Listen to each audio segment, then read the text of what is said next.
Hello and welcome to the Big Picture with me, Frank Pereira, on this big budget today. Prime Minister Narendra Modi used the occasion of the budget presentation by Finance Minister Arun Jaitley to launch a political psychological operation, to borrow a phrase used by intelligence agencies, to wear out the adversaries.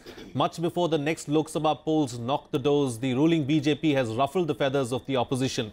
Perhaps the opposition was expecting the government to make a few mistakes that can be amplified and turned into major political issues. But Jaitley chose to tread cautiously in his lengthy budget speech and made all the right noises, which will have greater resonance with the masses rather than pleasing hard-nosed economists.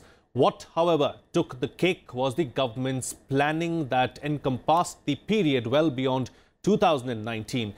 Its various infrastructure development programs in rural areas and welfare programs envisage the impact till 2022. The message conveys subtly but clearly that victory in 2019 for Modi is a foregone conclusion. Of course, such conclusions are surreal as elections are still a far cry. And in politics, nothing is predictable.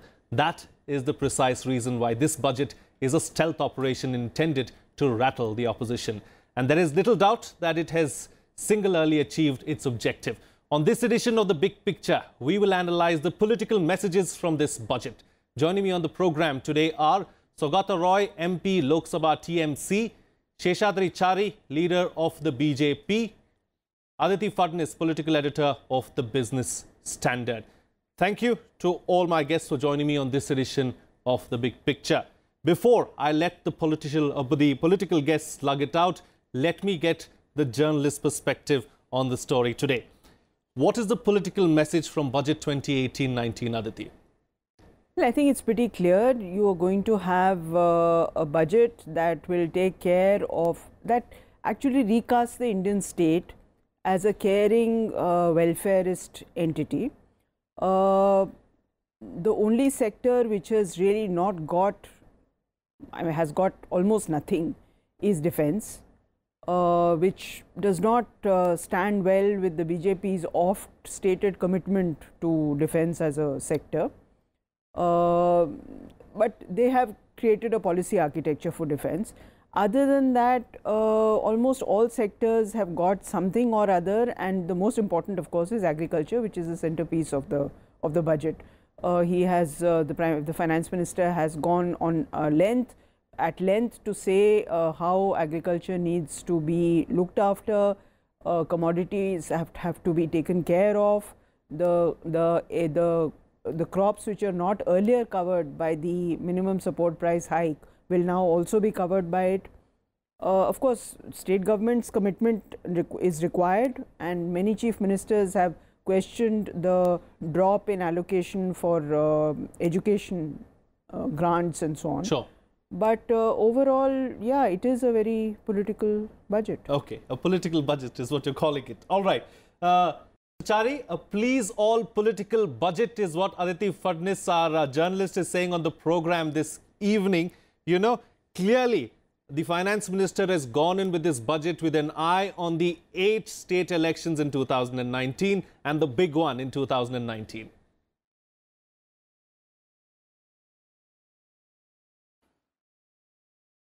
No, you know, for the sake of record, I think I am also entitled to comment as a journalist also. Sure. Not necessarily a politician. But anyway, I'll respect your sentiments that you want a political comment on this budget. You know, it's very easy to announce every budget as a political budget, especially this budget coming at the fag end of the term of the present NDA government. And also, this is the first budget after the announcement of imposition of GST. So that it assumes a greater importance. But if you look at the provisions of the budget, this budget also has certain limitations. The most important limitation of this budget is that post GST, the tax outlays becomes the activity and work of the GST Council. So, practically the second part of the budget, where the tax outlays come, the finance minister has very little to do. So that probably gives a signal that there is an overemphasis on agriculture and rural economy. Of course, no doubt, there was a need to look into agriculture and rural economy, especially given the kind of problems that the farmer and agriculture sector is facing.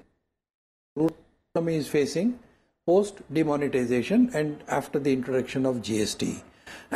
Another factor that has come into very important aspect is the 14th Finance Commission has suggested that the center should share its central tax revenue with the states. And the center accepted that suggestion.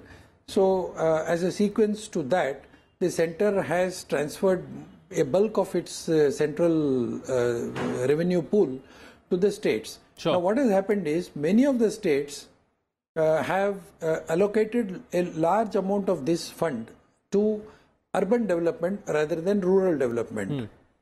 So this has again created a kind of a squeezed situation as far as the agriculture sector is concerned, as far as the rural economy is concerned. So demonetization, GST, cash crunch, failure of seasonal rains, and to add to that, this lesser allocation to rural economy. All these things have come at the same time. Okay. Therefore, I think the Finance Minister has done a very prudent thing of laying emphasis on the rural economy. Sure. Your point taken. I'm going to take the point that you're making. I'm going to take the point that you're making to our other political guest on the program tonight.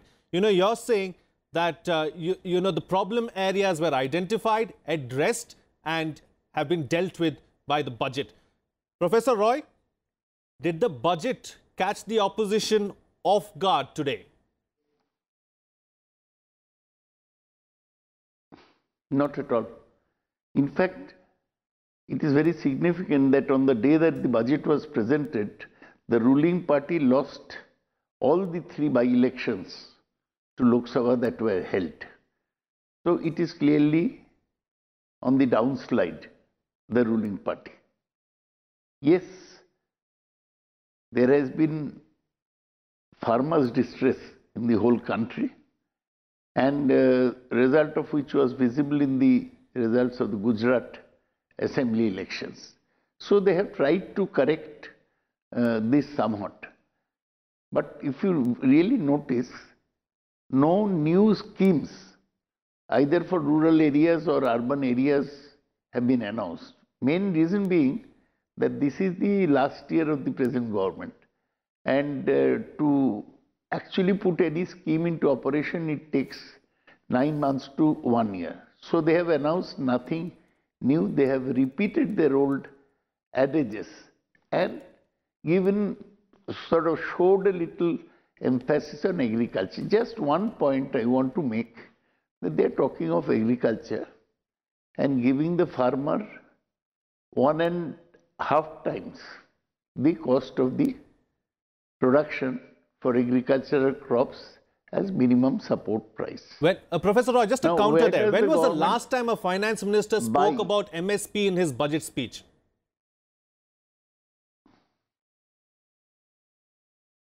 Not for a long time, because MSPs are decided by the Agriculture Cost and Prices Commission. So they announce it separately. Finance minister need not. But what the finance minister has spoken in his budget speech is all jumla. Jumla because the government FCI purchases only wheat and paddy from 3 states, from Punjab, Haryana and Western Uttar Pradesh. The FCI does not buy any crop from any other state.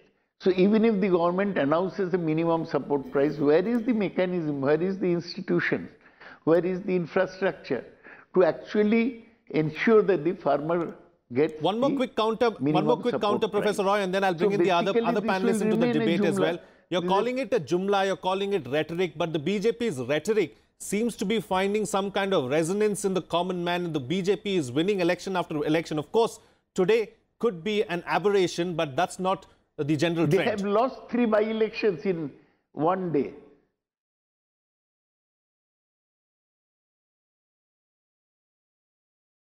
Mr. Chari, do you want to react to that? There are no takers for BJP's Jumla is what Professor Roy is suggesting anymore.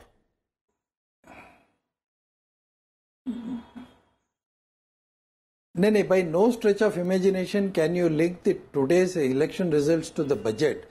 These elections were held long before the budget was announced, and therefore to say that this election has a effect, this budget has an effect on the election or the election has an effect on budget is far-fetched. Anyway, see the fact that this budget has announced certain new schemes are there. For example, the health scheme, which is a out of the box thinking of the Prime Minister and the Finance Minister both. 50 crore families, persons will be involved in it. 5 lakhs per family, and it's a huge scheme. And this has been announced. Moreover, NABARD has been empowered to do much more things. NABARD has been given an outlay of 40,000 crores, plus 2,000 crores has been earmarked for rural infrastructure development. And some of these schemes that have been announced in this budget, especially for the rural economy, youth, job, employment, skill training, are all absolutely great announcements that have been made. Of course, every budget looks into these realities of the situation. So the reality of the situation, BJP has not lost election, as you very rightly said. Even the Gujarat election we have won.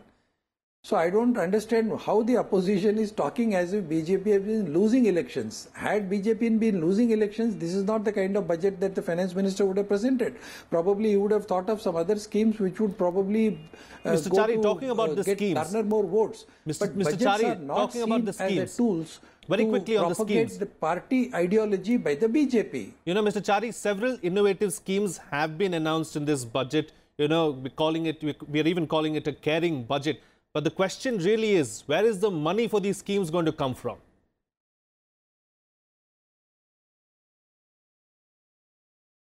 Fine. See, the finance minister has admitted that there has to be a source to find out. Therefore, the corporate world has been called upon, and long-term tax benefits that the corporate world was given, which accrued to something like 8,000 crore, has been now reclaimed from that. So this year that will be an additional amount that the government will get.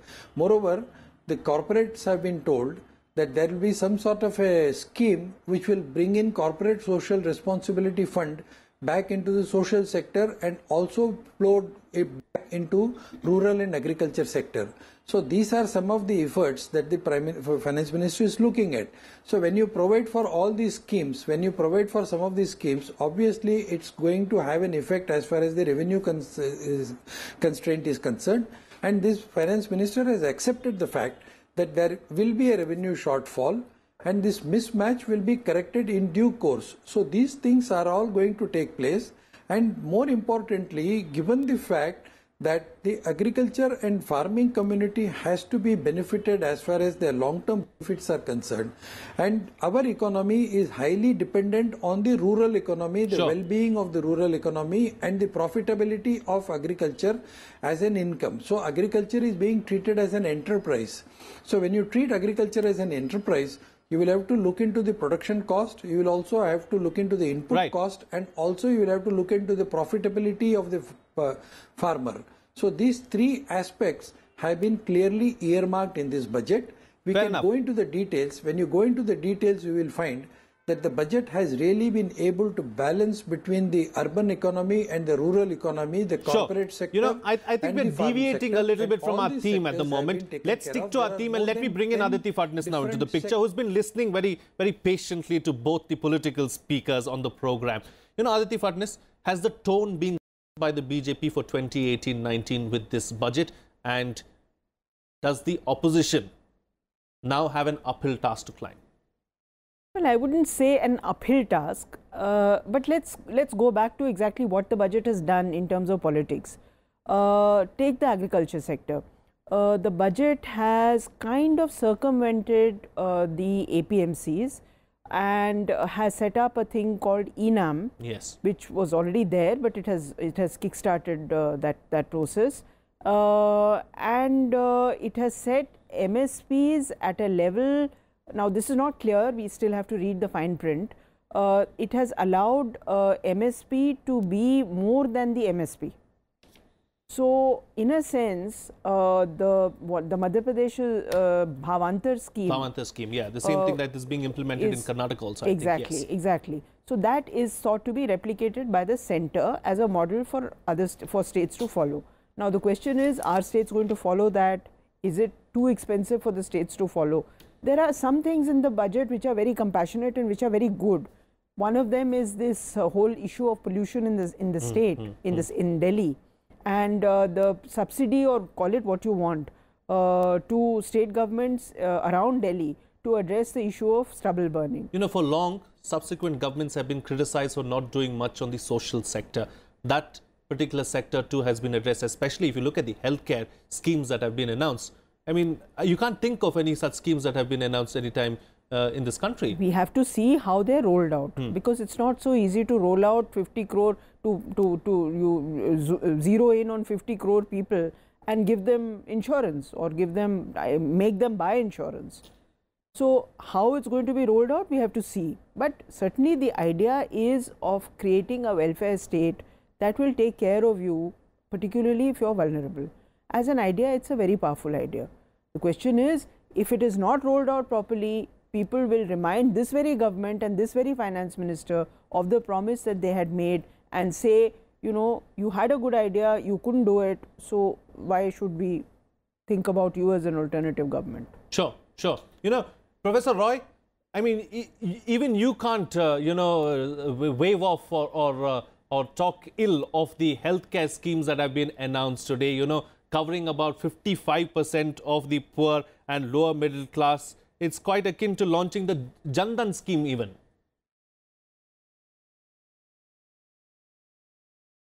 No, I'm very doubtful about the possible success of this health scheme, because this will give money to insurance companies. Whether insurance companies will pay money to the sufferers is a big question. Already you know that there are infinite number of complaints about the health insurance schemes that are now in operation. Now, how do you ensure that this money with which people will be insured, 50 crore people will be insured, will really go to those suffering, has not been ensured. So till the rollout of the scheme, such a massive scheme, the insurance companies have to be strengthened. They have merged 3 insurance companies into one. But I think that this will give rise to massive corruption in the insurance companies and in the healthcare system, the nursing homes. People will deposit, people will submit bills for few days stay in nursing home and try to recover it from the insurance companies, and a big nexus will be built up between the healthcare facilities and the insurance companies. So are you suggesting, Professor Roy, are you suggesting that you do not have any problems with the scheme as such, but you have problems with the way it might be implemented? No. The way schemes have like this have been implemented, health insurance has not been a success in India if you really have gone into it. And to give this big responsibility to the insurance sector, I don't think is the wisest possible. As an idea, it's very good that you give social health security to 50 crores of your citizens.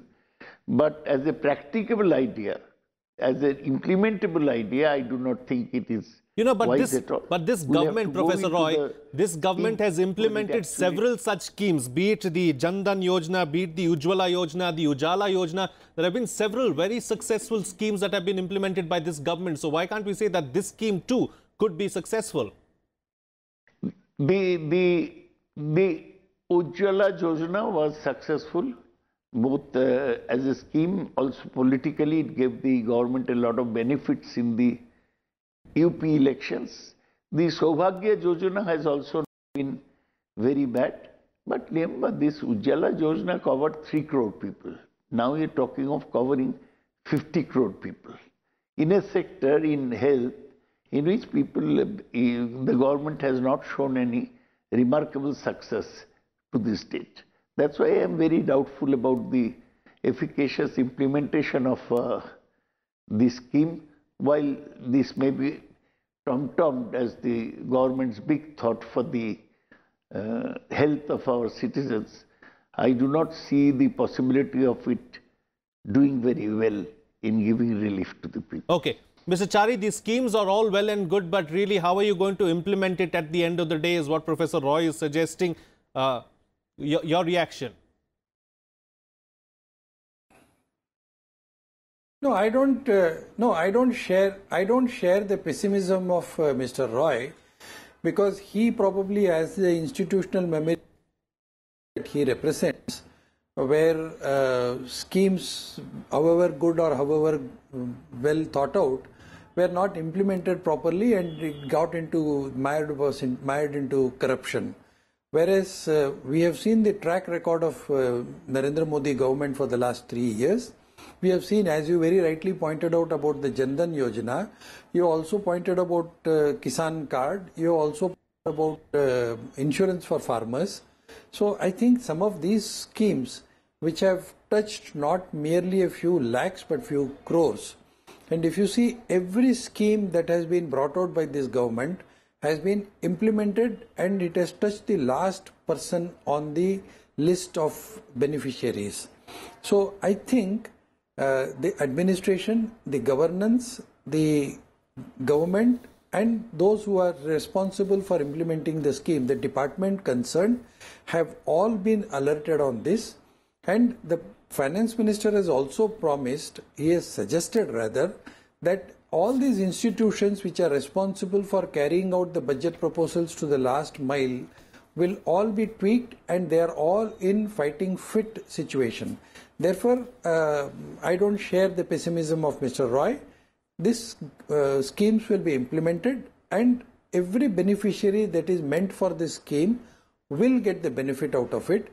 And that has been our experience on earlier occasions also. That has been our experience on a number of other schemes that have taken place, not only born out of the budget, also those schemes which were earmarked out of the budget schemes, such as the health scheme, the Yogasan scheme, sure, the Ayush, and so many other ministries have taken up a number of things. I've got limited time now, so I'm going to try and get closing comments from all my guests. Mr. Chari, so what you're suggesting is that this government has got a good track record when it comes to several of these schemes, so you do not share the pessimism of others, and you should leave it to the government to deliver on these schemes. Okay, final closing comments on the program. If you look at some of these schemes, Aditi, Phadnis, they envisage its impact till 2022.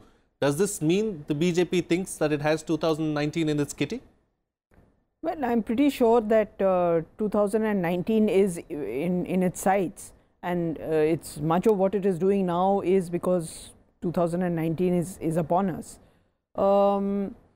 I would have, there are a number of unanswered questions which I guess the details we'll know a little later. The health scheme, for instance, will the beneficiaries be able to use private as well as public sector hospitals? Because as we all know, public sector hospitals are not in the best of shape. If suddenly you have 50 crore people let loose on public sector hospitals, all of them demanding that they be that they have bought insurance and they need to be treated, how are you going to cope with that?